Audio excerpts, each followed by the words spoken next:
सर्वमिच्छामि वेदितुम् त्यागस्य च हृषीकेश पृथक् केशिनिषूदन। श्रीभगवानुवाच काम्यानां कर्मणां न्यासं सन्न्यासं कवयो विदुः सर्वकर्मफलत्यागं प्राहुस्त्यागं विचक्षणाः। त्याज्यं दोषवदित्येके कर्म प्राहुर्मनीषिणः यज्ञदानतपः कर्म न त्याज्यमिति चापरे निश्चयं शृणु मे तत्र त्यागे भरतसत्तम। त्यागो हि पुरुषव्याघ्र त्रिविधः सम्प्रकीर्तितः यज्ञदानतपः कर्म न त्याज्यं कार्यमेव तत्। यज्ञोदानं तपश्चैव पावनानि मनीषिणाम् एतान्यपि तु कर्माणि सङ्गं त्यक्त्वा फलानि च कर्तव्यानीति मे पार्थ निश्चितं मतमुत्तमम्। नियतस्य तु सन्न्यासः कर्मणो नोपपद्यते मोहात् तस्य परित्यागः तामसः परिकीर्तितः। दुःखमित्येव यत्कर्म कायक्लेशभयात् त्यजेत् स कृत्वा राजसं त्यागं नैव त्यागफलं लभेत्। कार्यमित्येव यत्कर्म नियतं क्रियतेऽर्जुन सङ्गं त्यक्त्वा फलं चैव स त्यागः सात्विको मतः। न द्वेष्ट्य कुशलं कर्म कुशलेनानुषज्यते त्यागी सत्त्वसमाविष्टः मेधावी छिन्न संशयः। न हि देहभृता शक्यं त्यक्तुं कर्माण्यशेषतः यस्तु कर्मफलत्यागी स त्यागीत्यभिधीयते। अनिष्टमिष्टं मिश्रं च त्रिविधं कर्मणः फलं भवत्यत्यागिनां प्रेत्य न तु सन्न्यासिनां क्वचित्। पञ्चैतानि महाबाहो कारणानि निबोध मे साङ्ख्ये कृतान्ते प्रोक्तानि सिद्धये सर्वकर्मणाम्। अधिष्ठानं तथा कर्ता करणं च पृथग्विधम् विविधाश्च पृथक् चेष्टाः दैवं चैवात्र पञ्चमम्। शरीरवाङ्मनोभिर्यत् कर्म प्रारभते नरः न्यायं वा विपरीतं वा पञ्चैते तस्य हेतवः। तत्रैवं सति कर्तारम् आत्मानं केवलं तु यः पश्यत्यकृतबुद्धित्वात् न स पश्यति दुर्मतिः। यस्य नाहङ्कृतो भावः बुद्धिर्यस्य न लिप्यते हत्वापि स इमां लोकान् न हन्ति न निबध्यते। ज्ञानं ज्ञेयं परिज्ञाता त्रिविधा कर्म चोदना करणं कर्म कर्तेति त्रिविधः कर्म संग्रहः। ज्ञानं कर्म च कर्ता च त्रिधैव गुणभेदतः प्रोच्यते गुणसङ्ख्याने यथावत् शृणुतान्यपि। सर्वभूतेषु येनैकं भावमव्ययमीक्षते अविभक्तं विभक्तेषु तज्ज्ञानं विद्धि सात्विकम्। पृथक्त्वेन तु यज्ञानं नानाभावान् पृथग्विधान् वेत्ति सर्वेषु भूतेषु तज्ज्ञानं विद्धि राजसम्।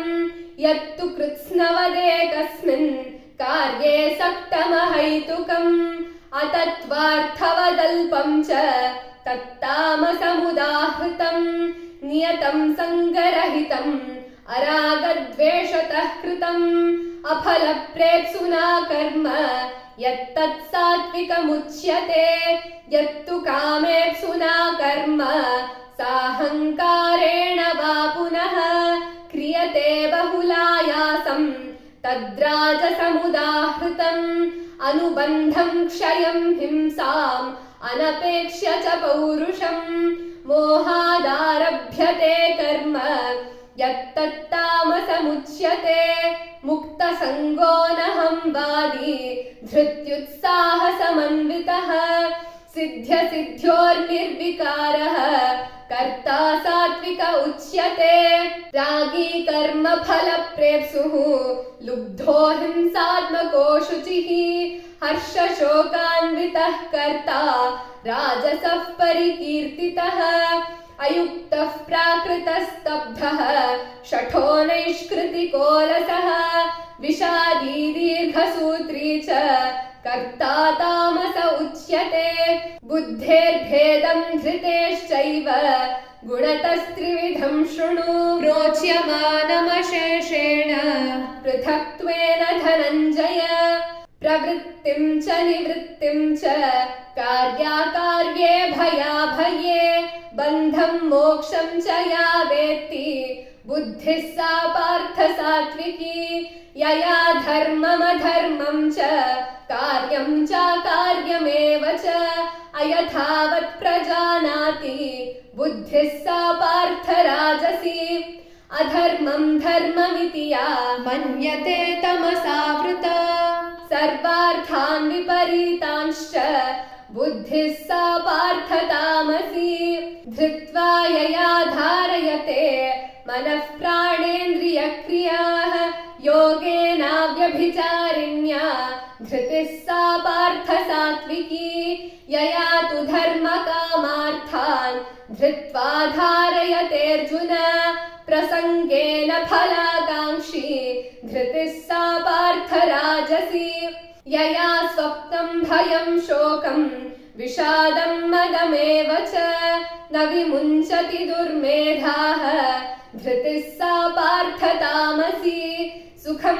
त्विदानीं त्रिविधं शृणु मे भरतर्षभ अभ्यासाद्रमते यत्र दुःखान्तं च निगच्छति यत्तदग्रे विषमिव परिणामे मृतोपमम् तत्सुखं सात्विकं प्रोक्तम् आत्मबुद्धिप्रसादजम् विषयेन्द्रियसंयोगात् यत्तदग्रे मृतोपमम् परिणामे विषमिव तत्सुखं राजसंस्मृतम् यदग्रे चानुबन्धे च सुखं मोहनमात्मनः निद्रालस्य प्रमादोत्थम् तत्तामसमुदाहृतम् न तदस्ति पृथिव्यां वा दिवि देवेषु वा पुनः सत्त्वं प्रकृतिजैर्मुक्तं यथेभिः स्यात्त्रिभिर्गुणैः ब्राह्मणक्षत्रियविषां शूद्राणां च परन्तप कर्माणि प्रविभक्तानि स्वभावप्रभवैर्गुणैः शमोदमस्तपः शौचम् क्षान्तिरार्जरमेव च ज्ञानं विज्ञानमास्तिक्यं ब्रह्मकर्म स्वभावजम् शौर्यं तेजो धृतिर्दाक्ष्यं युद्धे चाप्यपलायनम् दानमीश्वरभावश्च क्षात्रं कर्म स्वभावजम् कृषिगौरक्ष्य वाणिज्यं वैश्यकर्म स्वभावजम् परिचर्यात्मकं कर्म शूद्रस्यापि स्वभावजम् स्वे स्वे कर्मण्यभिरतः संसिद्धिं लभते नरः स्वकर्मनिरतः सिद्धिं यथा विन्दति तच्छृणु यतः प्रवृत्तिर्भूतानां येन सर्वमिदं ततम् स्वकर्मणा तमभ्यर्च्य सिद्धिं विन्दति मानवः श्रेयान् स्वधर्मो विगुणः परधर्मात् स्वनुष्ठितात् स्वभावनियतं कर्म कुर्वन्नाप्नोति किल्बिषम् सहजं कर्म कौन्तेय सदोषमपि न त्यजेत् सर्वारम्भा हि दोषेण धूमेनाग्निरिवावृताः असक्तबुद्धिः सर्वत्र जितात्मा विगतस्पृहः नैष्कर्म्यसिद्धिं परमां सन्न्यासेनाधिगच्छति सिद्धिं प्राप्तो यथा ब्रह्म तथाप्नोति निबोध मे समासेनैव कौन्तेय निष्ठा ज्ञानस्य या परा बुद्ध्या विशुद्धया युक्तः धृत्यात्मानं नियम्य च शब्दादीन् विषयान् त्यक्त्वा रागद्वेषौ व्युदस्य च विविक्तसेवी लघ्वाशी यत वाक्कायमानसः ध्यानयोगपरो नित्यं वैराग्यं समुपाश्रितः अहङ्कारं बलं दर्पं कामं क्रोधं परिग्रहं विमुच्य निर्ममः शान्तः ब्रह्मभूयाय कल्पते ब्रह्मभूतः प्रसन्नात्मा न शोचति न काङ्क्षति समः सर्वेषु भूतेषु मद्भक्तिं लभते पराम् भक्त्या मामभिजानाति यावान्यश्चास्मि तत्त्वतः ततो मां तत्त्वतो ज्ञात्वा विशते तदनन्तरम् सर्वकर्माण्यपि सदा कुर्वाणो मद्व्यपाश्रयः मत्प्रसादादवाप्नोति शाश्वतं पदमव्ययम् चेतसा सर्वकर्माणि मयि सन्न्यस्य मत्परः बुद्धियोगमुपाश्रित्य मच्चित्तः सततं भव मच्चित्तः सर्वदुर्गाणि मत्प्रसादात् तरिष्यसि अथ चेत्त्वमहङ्कारात् न श्रोष्यसि विनङ्क्ष्यसि यदहङ्कारमाश्रित्य न योत्स्य इति मन्यसे मिथ्यैष व्यवसायस्ते प्रकृतिस्त्वां नियोक्ष्यति स्वभावजेन कौन्तेय निबद्धस्वेन कर्मणा कर्तुं नेच्छसि यन्मोहात् करिष्यस्य वशोऽपि तत् ईश्वरः सर्वभूतानां हृद्देशेऽर्जुन तिष्ठति भ्रामयन् सर्वभूतानि यन्त्रारूढानि मायया तमेव शरणं गच्छ सर्वभावेन भारत तत्प्रसादात् परां शान्तिं स्थानं प्राप्स्यसि शाश्वतम् इति ते ज्ञानमाख्यातं गुह्याद् गुह्यतरं मया विमृश्यैतदशेषेण यथेच्छसि तथा कुरु सर्वगुह्यतमं भूयः शृणु मे परमं वचः इष्टोऽसि मे दृढमिति ततो वक्ष्यामि ते हितम् मन्मना भव मद्भक्तः मद्याजी मां नमस्कुरु मामे वैष्यसि सत्यं ते प्रतिजाने प्रियोऽसि मे सर्वधर्मान् परित्यज्य मामेकं शरणं व्रज अहं त्वा सर्वपापेभ्यः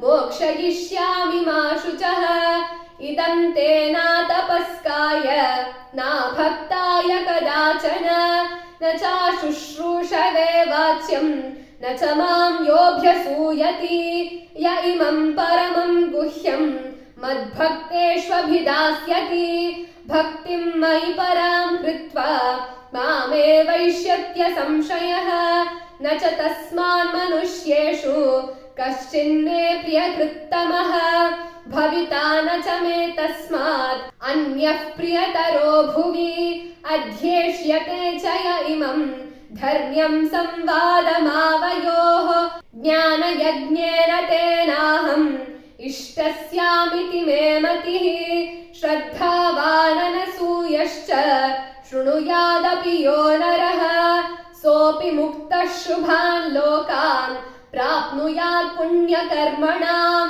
कच्चिदेतच्छ्रुतं पार्थ त्वयैकाग्रेण चेतसा कच्चिदज्ञानसम्मोहः प्रनष्टस्ते धनञ्जय अर्जुन उवाच नष्टो मोहस्मृतिर्लब्धा तत्प्रसादान्मयाच्युत स्थितोऽस्मि गतसन्देहः करिष्ये वचनं तव सञ्जय उवाच इत्यहं वासुदेवस्य पार्थस्य च महात्मनः संवादमिमम श्रौषम् अद्भुतं रोमहर्षणम् व्यासप्रसादात् श्रुतवान् एतद्गुह्यमहं परम् योगं योगेश्वरात् कृष्णात् साक्षात् तस्मात् कथयतः स्वयं राजन् संस्मृत्य संवादमिममद्भुतम् केशवार्जुनयोः पुण्यं हृष्यामि च मुहुर्मुहुः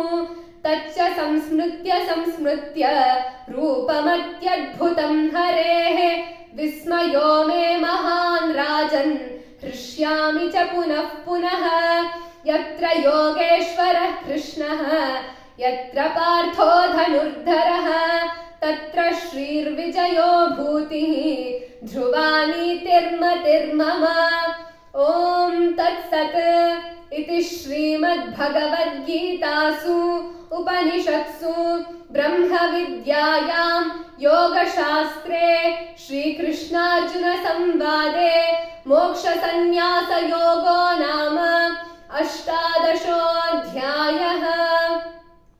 श्रीकृष्णार्पणमस्तु।